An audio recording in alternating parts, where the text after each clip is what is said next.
Þá er komið að desember stjörnuspá eða leiðsögn fyrir sportdreka. Og svo ég innbyrja aðeins á praktísku atriðunum.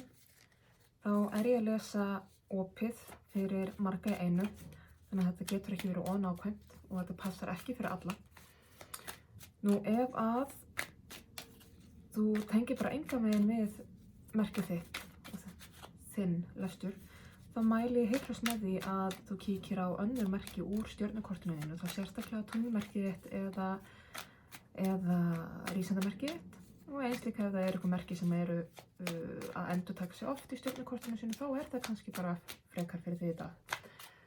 Við skulum ekki vera að festa okkur of mikið í einhverjum smáatriðum. Þetta er flæðandi, þetta er sveigjanlegt og það eru þá sérstaklega atriði á borð við aldur og kyn, sambönd, speglanir, nákvæmar tímasetningar, staðsetningar. Það eru svona smáatriði sem eru mjög sveigjanleg. Þannig að ef að stærsti hluti lestrarins á við þig, þá tekur leiðsögninni til þín og sveigir smáatriðin í þinn hag þannig að þér henti svona innan skynsamlegra marka að sjálfsögðu. En við skulum demba okkur í þetta og við skulum byrja því að athuga hvaða sportdreka ég er að lesa fyrir. Og það kemur sportdrekaspilið Spjált dauðinn, áhugavert.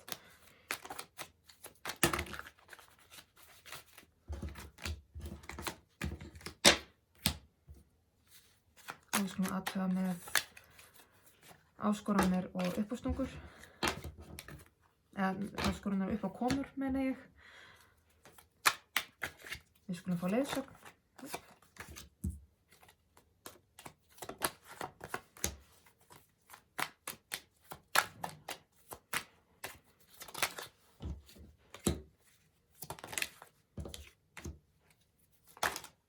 Ok, já, einmitt. Það eru allt í lagi. Svona.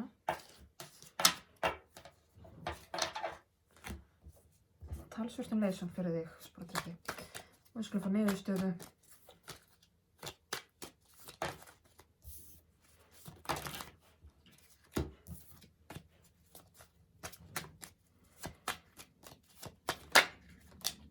Og við skulum fá það sem að sportdrekanum er hulið, en það sem hann hefði gott að því að fá aukna innsýn inn í. Það skulum við setja hér neðst í bunkan. Alright. Sportdreki, látum okkur nú sjá. Minn kæri sportdreki, hér ert þú í essinu þínu. Sannur sjálfur þér. Þú nefnilega ert svolítið svona, hvað ég segja, sko, ég get ekki orðað þetta penna þegar þetta vill ekki koma penna frá mig núna. Sportdrekinn er nefnilega svolítið drullusokkurinn í stjörnumerki hringnum og þegar ég segi drullusokkur þá er ég ekki að meina skíthæll, heldur drullusokkur í þeirri meiningu að sá sem að grafar skítinn upp. Plunger. Sportdrekinn á það nefnilega til að hann sættir sig ekkert við það að eitthvað sé óvíst eða ekki vitað eða undir yfirborðinu. Þannig að hann kafar alltaf eftir drullunni. Hann kafar alltaf lengra og lengra ofan í myrkrið þangað til hann finnur rótina að einhverju vanda eða einhverju issue hvað það nú er og dregur það svo upp með sér á yfirborðið, upp í dagsbirtuna til að sýna þannig er þetta, líttu á þetta, hvað ætlar að gera við þetta. Þess vegna segi ég, sportdrekinn er drullusokkur, bókstaflegur, hann er verkfæri þannig. Hann er til þess að losa stíflur og meinlókur. Hins vegar þá fylgir það oft sportdrekanum af því að þetta er honum svolítið eðlislegt að þá er speglun af því að sportdrekar eiga til að vilja hilma yfir, eða ekki hilma yfir, öllu heldur þeir halda oft upplýsingunum út af fyrir sig. Þeir fyrir vikið eiga til að kafa eftir einhverjum upplýsingum og fela þeir svo svona þangað til að þeir sjá hvort þeir geti notað þessar upplýsingar eða hvað nú. Og eins líka að því að sportdrekar eru svo í eðli sínu mikið fyrir það að kafa í myrkrið og finna rót vandans, þá eiga þeir til að forðast það nákvæmlega það hjá sjálfum sér. Minn kæri sportdreki, í dag þá virðist vera Það virðast vera svona skrýtnir félagslegar uppákomur, svona pínu eins og endurfundir, samkoma, fólk að koma saman en samt mikið vantraust. Það svona, og sérstaklega finnst mér starfi, þá ójafnvægi og vantraust. Og það mikil þörf til þess að þú sjálfur stígir svolítið skrefið til hliðar, svolítið svona skref aftur bak og lítir yfir heildarmyndina. Þú ert komið með nefið of langt, þú ert eiginlega komið svolítið djúpt ofan í drulluna hér að grafa eftir ykkur myrkri. Núna þarf þú aðeins að stinga hausnum á þér upp úr sandinum og líta aðeins í kringu þig og sjá hvað því raunverulega að gerast í kringu það, þegar það ójafnvægi í samstarfi, í félagslega, hvað sem það í leikhússtarfi eða hvað nú, eða innan fjölskyldu eða hvað, það eitthvað ójafnvægi í kringum þig, í kringum samböndin, og það vantraust og jafnvel óheiðarleiki, og þú þarf líka að tékka sjálfur hvað það varðar, að þú ert ekki heilagur þarna. Þér hættir alveg til að gleyma þér. Þannig að þú þarft virkilega að fara að tékka þessu og eins og ég segi, taka svolítið þetta skref aftur og bak og horfa á heildarmyndina. Gera þið svolítið hlutlausan gagnvart aðstæðunum og meta það þannig. Ekki taka þína persónulegu reynslu eða þína persónulegu hlið inn í dæmið, stígðu til hliðar, horfðu á heildarmyndina. Af því að það eitthvað skrítið í gangi í samböndum og samskiptum kringu þig, hvort sem í leik, starfi eða innan nánustu fjölskyldu. Það tékka svolítið á þessu. Áskoranir, uppákomur, núna í desember. Eins og ég sagði, þú þarft svolítið að fara að stinga hausnum upp úr sandinum. Þú þarft að fara pínulítið á móti þínu eigin eðli. Það ekkert auðvelt fyrir þig að heyra þetta, ég geri mig grein fyrir því. Og þú þarft að virkilega tékka eins og ég segi, þú þarft svolítið að taka hausinn á þér upp úr sandinum, horfa betur í kringum þig og beita verkfærunum sem þú hefur, af því að þú hefur þínar gjafir, þú hefur þín verkfæri, beita þeim réttilega, af því að það svo auðvelt fyrir þig að beita þeim á þann hátt að það ekki réttlátt. Og þú þarft virkilega að kanna hjá sjálfum þér þína stöðu, þína afstöðu í gangi mála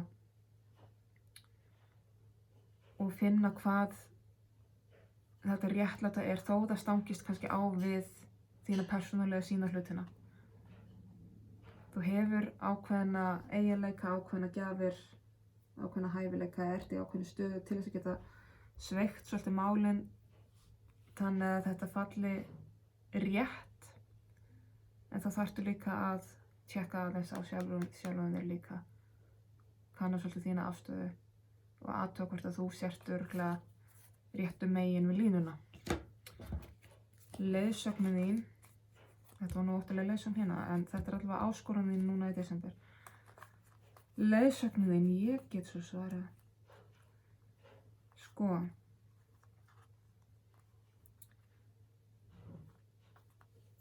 Já, að segja þetta við sportdrykka, það ekki brandari, en þú þarft að fara svolítið út í hlutina núna án þess að endilega vita hvað bíður þín, án þess að vera með allar upplýsingarnar þín megin í þinni möppu. Þú þarft að vera pínlítið berskjaldaður, kæru sportdrykki. Og það ætla að biðja þig þetta, það já, skulum ekki ræða það mér. En þú þarft að fara svolítið blint út í hlutina og reiða þig á að það blessist. Af því að ef þú ætlar alltaf að vera með allt under control og vera með allt algjörlega á hreinu og einhverju fullvissu hér og þar, ef þú ætlar að stjórna á mikið, þá fer allt í bálaband. Þá missur tökin, þá ferðu bara kvíða, þá þá fer þetta allt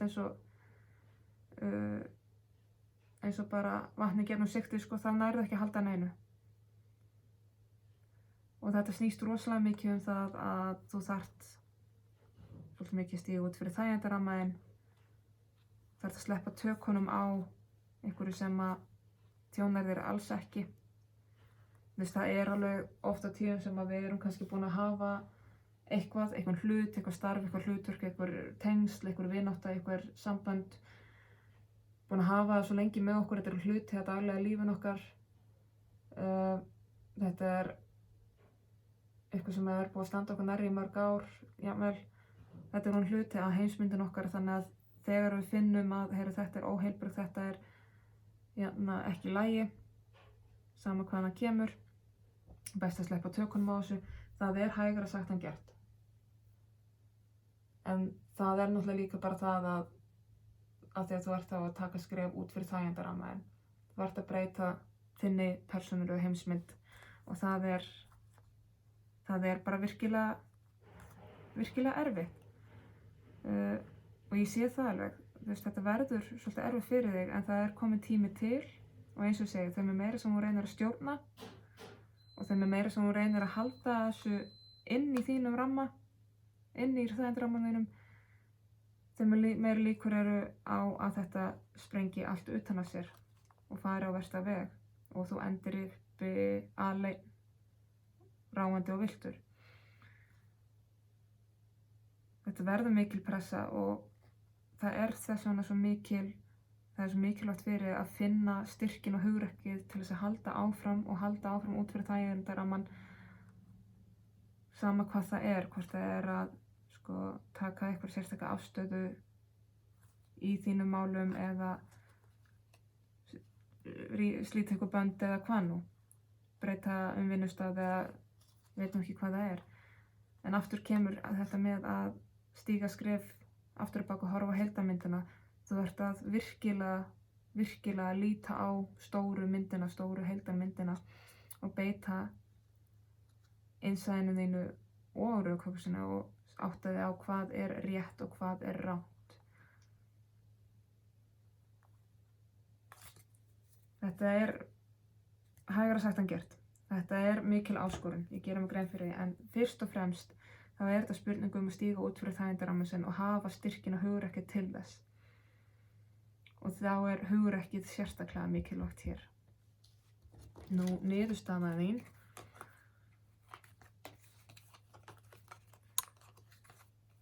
Niðurstaða þín sú að þú eflir innsæið þitt og þú styrkir sérstaklega kvennorkuna þína. Þetta óvissa, þetta sem hún veist ekki, verður þér mun auðveldara og þú getur stigið miklu frekar út í óvissuna, bara með reynsluna og viskuna að vopni. Þú þarft að taka einhverja ákveðna stefnu, og þú verður miklu færari að taka einhverjar ákvarðanir og stefnur sem að hefðu þér áður verið mjög erfiðar. Það sem í dag eru kannski mjög þung, erfið skref, þau verða miklu léttari. En þetta engu síður, þetta mjög tilfinningileg vinna fyrir þig. Þú ert hér þú varst með sportdrekkann í fyrsta bunkanum og hér ertu með bæði fiskinn og krabbann. Þetta eru allt saman tilfinningamerkin, þetta eru vassmerkin sem eru öll náskyld þér. Þannig að þetta mjög djúpstæð, innileg vinna sem þú ert að fara í, því mun fylgja sársauki. Og það fullkomlega eðlilegt. En á sama tíma þá þetta þú ert að skilja við mikið myrkur úr lífiðinu. Þú ert að snúa bakinu við einhverju mjög óheilbrigðu, þú ert að klára úr einhverju skuggavinnu, skilja það eftir að baki til þess að taka inn meira ljós og geta verið sjálfur í meiri birtu, í meira ljósi. Þannig að eins og ég segi, þetta heilmikið verk fyrir höndum sem þú hefur en það svo sannarlega þess virðis. af því að þetta er eitthvað sem er mjög styrkjandi og eflandi fyrir þig sem manneskju. Nú það sem þú veist ekki er það er ákveðin kaflaskil í lífinu og eins og ég segi, sko, einhver pressa, einhver ábyrgð eða einhver þyngsli sem eru búin að hvíla á þig lengi. Þetta er ákveðið tilboð að þú losir þig við það og eins og ég sagði áðan var þetta þægindaramman að þá er þitt nánasta umhverfi og þægindaramminn er þín prívat og persónulega heimsmynd og það að breyta því er mjög erfitt en þú ert komin að kaflaskilum þannig að þá þarf að fara að breyta aðeins heimsmyndinni og þú gerir það fyrst og fremst með því að leyfa þér að virkilega upplifa tilfinningarnar þínar, leyfa þeim að flæða og hlusta eftir þeim hvað sko innsæið segir að þetta það sem er búið að vera í gangi hjá núna er mjög íþyngjandi og heftandi og það er hér aftur, það er boð þér að stíga út í nýjan kafla, ný örlög, þrátt fyrir óvissu. Ég veit að það er mjög erfitt fyrir þig, kæri sportdrykki, þar sem þú vilt alltaf vita allt fyrirfram. Þú ert sá sem ert alltaf með allar upplýsingarnar hjá þér, veist allt um alla. Þannig að það að vera sjálfur óviss er þér mjög erfitt.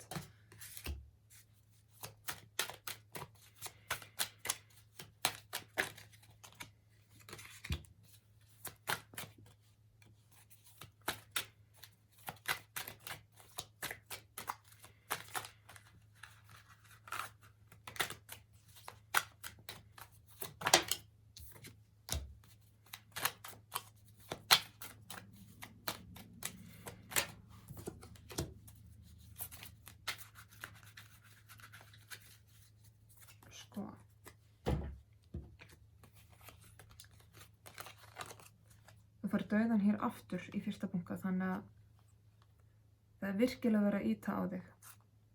Það er virkilega verið að ýta á sig kaflaskil í lífinu og þetta er tilboð mjög djúpa tilfinningalega vinnu sem að fylgir því líka að losa sig við þetta gamla til þess að skapa rými fyrir nýjan tíma, fyrir nýtt ljós, fyrir eitthvað jákvætt. Af því að ef þú situr alltaf fast á fortíðinu og heldur henni alltaf að þér þá skapar þau eiginlega ekki rými fyrir nýtt. Þannig að það er virkilega verið að ýta á þig en þetta er líka tilboð, þú hefur náttúrulega alltaf val en þetta er mjög áhugaverður og góður valkostur sem við erum að bjóða þér. Þessi áskorun,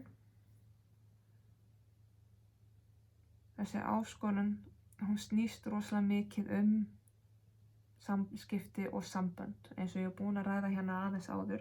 Hvort sem það er í leik eða starfi eða í nánustu fjölskyldu eða í parsamböndum eða vináttum eða hvað nú. En þá vorum við að tala að þú ert með mjög mikla áskorun að beita þínum gáfum og þínum aðstæðum til þess að rétta svolítið úr hlutunum og gera hlutina heiðarlega og upp á yfirborðinu. Og þá þarftu líka að taka svolítið skref aftur og bak og líta á heildarmyndina og eins líka kanna svolítið þína afstöðu gagnvart hlutunum.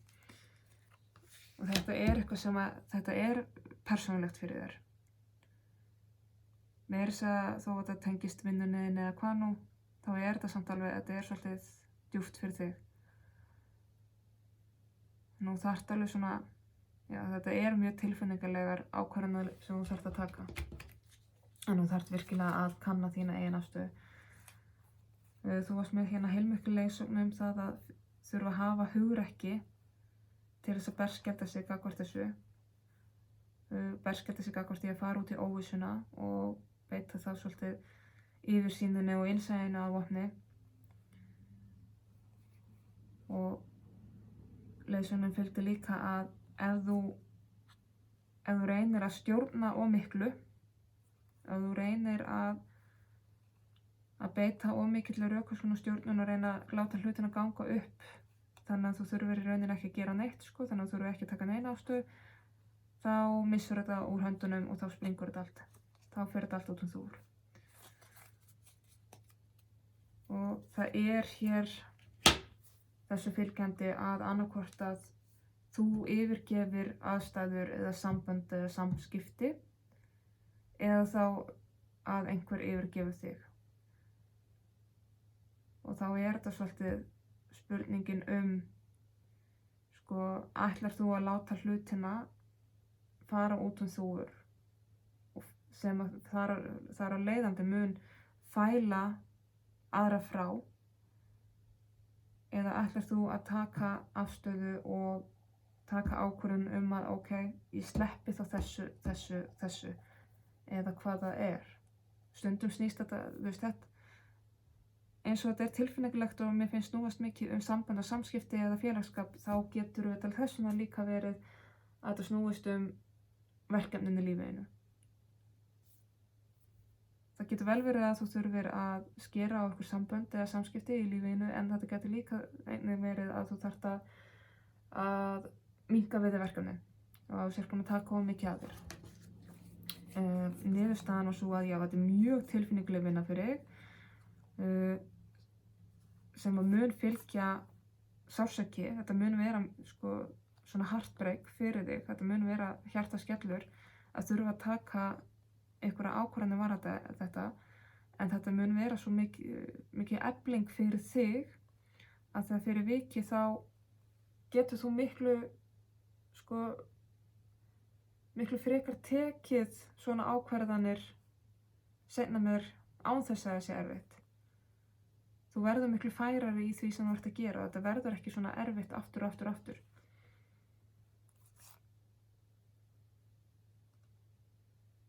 Og þú verður sjálfur sko miklu öflugri tilfinningalega og sterkari og miklu frekar þá tilbúin til að takast á við hlutina og takast á við erfið mál.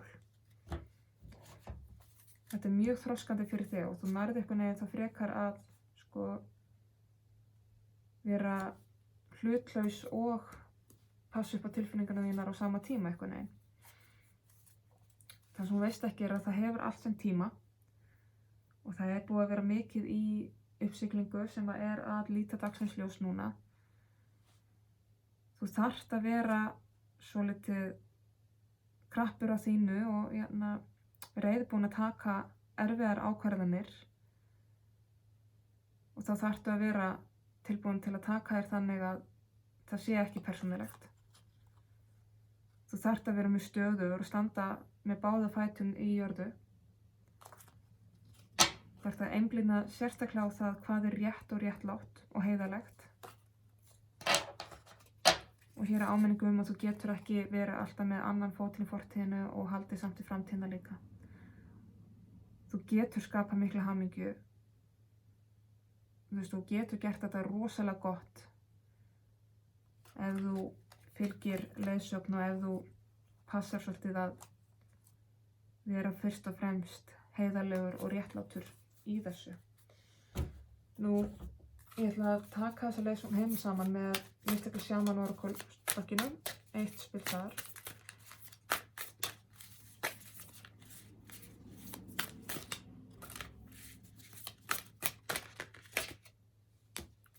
Fyrst spilið Lightning, eldingkott. Sjáum hvað það segir.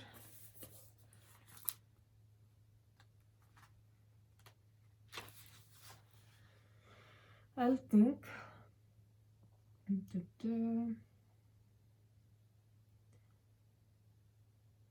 Æðri máttur að rannsaka samansafnaða orku til þess að kveikja hjá þér nýja hugsjón, nýjan eldmóð og nýja sköpunar orku. Leyfðu þessari gjöf að vekja þig og taka sér festu í rótum þínum. Njóttu nýfenginnar yfirsýnar eða skýrsýnar, eldmóðs og sýn á hlutina. Lífið hefur gefið þér nú ný örlög sem eru í takti við þínar ástríður, þinn vilja til að hafa jafnvægi, og nú þessi elding komin til þess að vekja þig í það hlutverk að samþykkja örlögin. Leyfðu þessari eldingu að hjálpa þér að sleppa tökunum á því sem heldur aftur að þér, því að annars þá verðurðu fastur við það að endurtaka alltaf sömu karmísku örlögin. Nú tíminn til þess að vera hugrakkur og djarfur. Þannig að þetta svolítið, það verið að reyna að vekja þig með hvelli. Það verið að vekja þig með hvelli, það verið að gefa þér tækifæri til þess að brjóta upp einhver gamla hringrás fyrir þig til að sleppa tökunum á einhverjum gamlum festum hjá þér, til þess að halda áfram í takti við þitt sanna sjálf, hver þú vilt vera, ástríðunum þínum, eldmóðinu þínum og í meira jafnvægi. Og umfram allt þá þarftu að vera hugrakkur til þess að takast á við komandi verkefni og til þess að koma þér út úr þægindarammanum. Það er verið að hrista hressilega til í þér. Það fer ekki á milli mála. En þá ætla ég að segja þessari leiðsögn lokið. Ég þakka kærlega fyrir mig. Ég vona að þessi skilboð rati sönn og réttir þeirra sem þurfa á þeim að halda og komi að gagni. Þá segi ég bara takk fyrir mig og þar til næsta.